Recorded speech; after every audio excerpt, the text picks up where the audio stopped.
Magandang araw sa iyo, kaibigan. Sa pangalan ng Panginoong Hesus. Nais kong mag-share ngayon ng salita ng Panginoon about sa kaligtasang natanggap mo noong sumampalataya ka sa Panginoon, na ang kaligtasang ito ay nagpapatuloy sa iyo habang ginagawa mo ang kalooban ng Panginoon. Naniniwala ako sa kaligtasang kung papangalagaan mo ay hindi mawawala sa iyo. At naniniwala din ako na kung ito ay mapapabayaan natin at hindi natin gagawin kung ano kalooban ng Panginoon, maaaring mawala ito sa atin. Dahil yan ang sabi ng salita ng Panginoon, sa Philippians chapter 2 verse 10 to 11, sabi doon na work out your salvation with fear and trembling.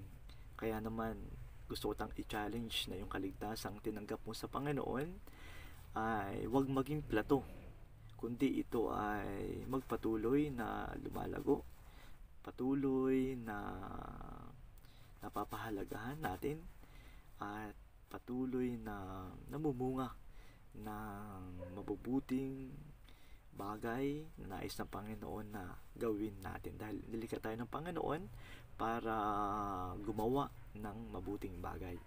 Mga kapatid, sa hapong ito, nais kong ipaalam sa iyo na ang Panginoon ay sumasa iyo, na anuman ang maaari mong pinagdaraanan sa mga oras na ito, bibigyan ka ng Panginoon ng lakas, ng wisdom kung paano ka magtatagumpay. Ang kailangan mo lamang gawin ay ipagpatuloy ang dati mong ginagawa, pananalangin, pagmamahal. Ipagpatuloy mo ang pinasimulan mong gawain na natutunan mo sa mga lingkod ng Panginoon na ipinadala para turuan ka. Kapatid, huwag mong kakalimutan yung buhay na kay Kristo dito sa mundo. Kapag ang pag-asa mo ay ang Panginoon, naniniwala ako na marami mang challenges sa mundong ito, pero kung ikaw ay magtitiwala at patuloy na aasa sa Panginoon at hindi mo tatalikuran ang Panginoon, naniniwala ako na magtatagumpay ka gaano man kasilimuot ang pinagdaraanan mo minsan, o gaano mang kalaking challenge ang hinaharap mo at kailangan mong malampasan. Nais ko sabihin sa iyo na kung ikaw ay magpapatuloy sa Panginoon, magtatagumpay ka. Kasi iyan yung destiny mo, na magtagumpay habang ikaw ay patuloy na umaasa at nagtitiwala sa Panginoon. Sabi ng Panginoon sa kanyang mga salita na ang nanatili sa kanya ang siyang mamumunga ng sagana. Ibig sabihin nun, magtatagumpay ka at mamumunga ng sagana. Mga kapatid, ang isang halaman kapag itinanim mo yan ay minsan ay binabagyo, minsan ay binabaha, minsan ay sobrang naiinitan, pero dahil siya ay may nag-aalaga, take note sa nag-aalaga, dahil may nag-aalaga sa kanya, siya ay nanatiling nakatayo at namumunga dahil may nag-aalaga.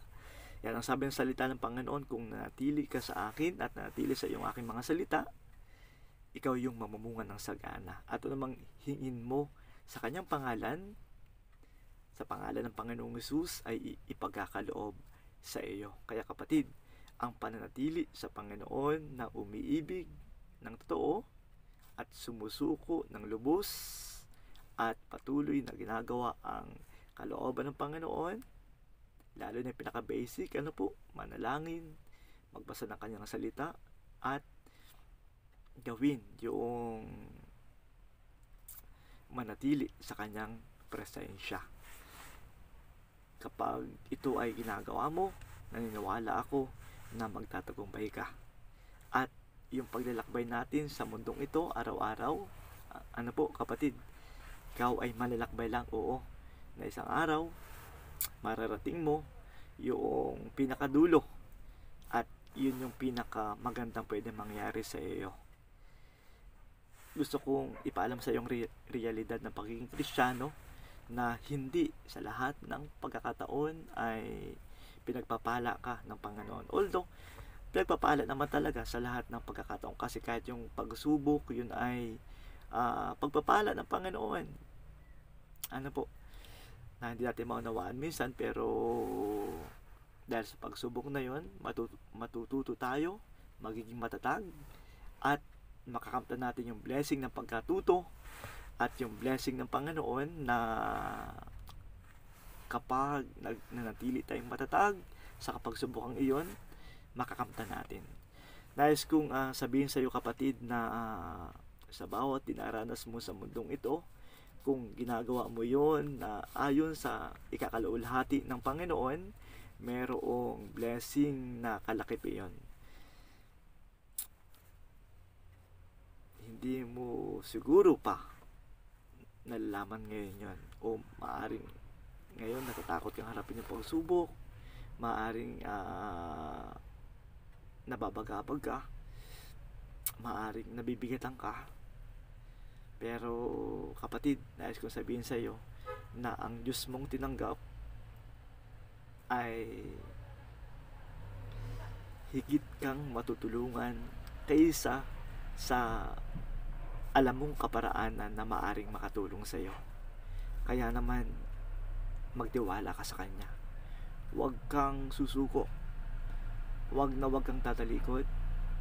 Kundi, ibigay mo sa Panginoon ang lahat-lahat. Dahil ang pangako niya, kapatid, na ang mabuting bagay na pinasimulan niya sa buhay mo ay kanyang lulubusin hanggang sa muling pagbabalik ng Panginoong Hesukristo. Ang ibig sabihin nun, habang nabubuhay ka sa mundong ito, kapatid, sasamahan ka ng Panginoon. Katulad ng pangako niya na hindi kita iiwan, hindi kita pababayaan. Kaya naman, nais kong sabihin sa iyo ngayon na magpatuloy ka hanggang wakas. Huwag kang susuko. Ipagkatiwala mo nga sa Panginoon. Totoo ito, kapatid. Tayo ay may pag-asang hinihintay. Pag-asa na hindi na mawala sa atin. Pag-asang totoo na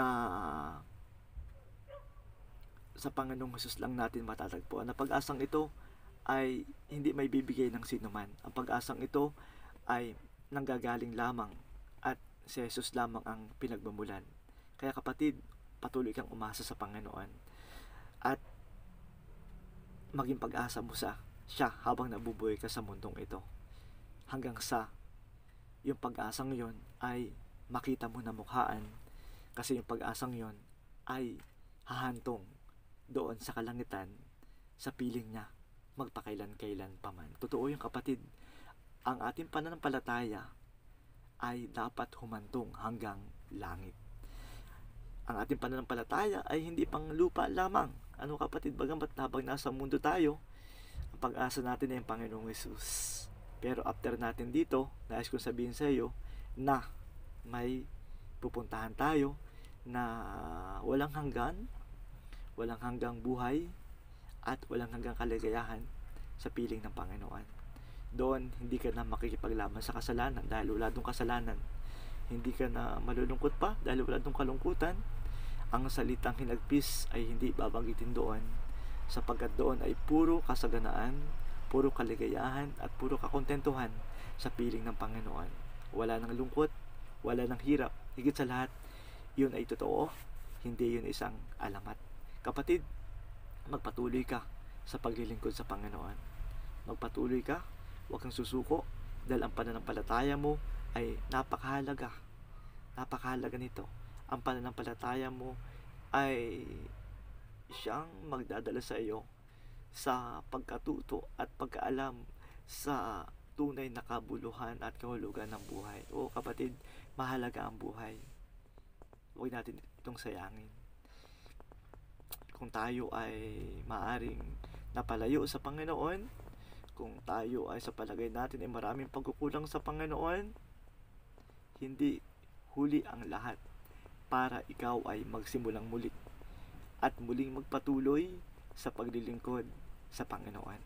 Huwag kang mawala ng pag-asa, kapatid. May pag-asa sa Panginoon. Gusto kong sabihin sa iyo na ang realidad ng buhay minsan ay magulo. Sa paglilingkod mo sa Panginoon ay parang minsan nakakapagod. Sa paglilingkod mo sa Panginoon parang nagsasawa ka. Pero gusto kong sabihin sa iyo na magpakatatag ka at ibalik mo lamang yung sarili mo sa paglilingkod sa Panginoon. Minsan kasi kaya tayo nagsasawa sa paglilingkod dahil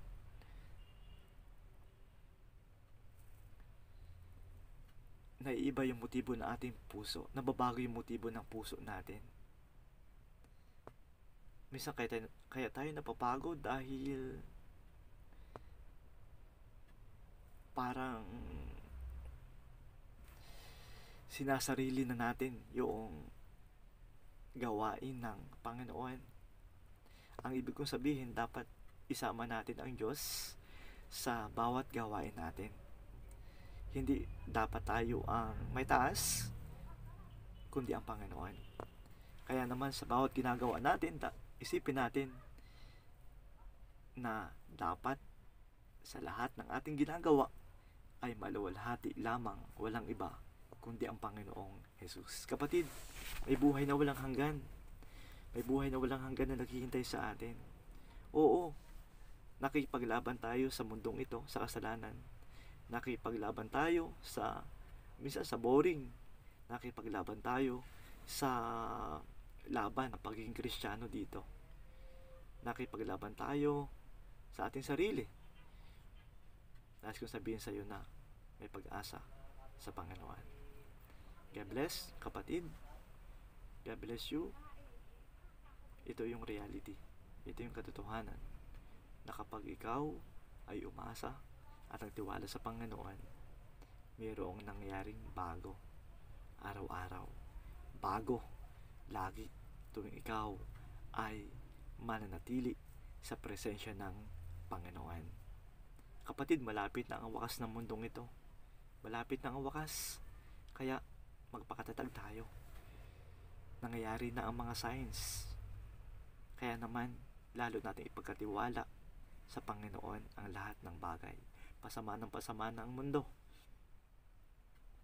Pasama ng pasama at ang kasalanan ay pasama din ng pasama. Kaya lalo tayong magpakabuti, lalo tayong magpakabanal na magagawa lang natin sa tulong ng ating Panginoong Hesukristo. Kapatid, si Jesus ang unang nagmahal sa iyo, at dahil siya ang unang nagmahal sa iyo, magtatagumpay ka. Naniwala ako 100%, kaya natin magtagumpay. At dahil si Jesus din ang unang nagmahal sa iyo, sabi niya sa kanyang mga salita na pagtagumpayan ko na ang sanlibutan. Sabi ng Hebreo sa mga salita ng Panginoon, si Jesus ay naging tao at natagpo ang walang anumang bahid ni katiting na kasalanan. At dahil doon, mapapagtagumpayan mo rin ang kasalanan dahil si Jesus ay kasama mo. Siyang tutulong sa iyo para magtagumpay sa kasalanan. God bless you, kapatid. God bless you. Nais kitang ipanalangin sa mga oras na ito. Manalangin tayo. Panginoon, maraming salamat po sa kapatid ko pong ito na kasama ko po ngayon. Dadalahin ko po siya sa inyo, Ama. Pagpalain niyo po siya, Panginoon. Ano man ang pinagdaraan niya sa buhay, ano man panghihina o maaring pagkawala niya siya sa iyo, maaring siya po ay nahatak ng social media, maaring siya po, Panginoon, ay nagkakasala sa mga oras na ito. Dadalahin ko po, Panginoon, na tulungan niyo po siya makabangon at ibalik niyo po siya, Panginoon, sa inyo pong presensya, aming Ama. Maraming salamat po, Panginoon, dahil mahal na mahal niyo po siya, Panginoon, at kayo po may dakilang layunin sa kanya pong buhay, aming Ama. Pinapuri po namin ikaw sa mga oras pong ito, Panginoon. Itinitiwala po namin sa inyong lahat-lahat. Itinitiwala po namin sa inyo ang lahat-lahat, Panginoon. Maraming salamat po, Lord God. I-bless niyo po, Panginoon, ang tao pong ito. Pagpalaan niyo po siya, Lord God. Sa pangalan ng Panginoong Hesus. Salamat po, Panginoon. Amen.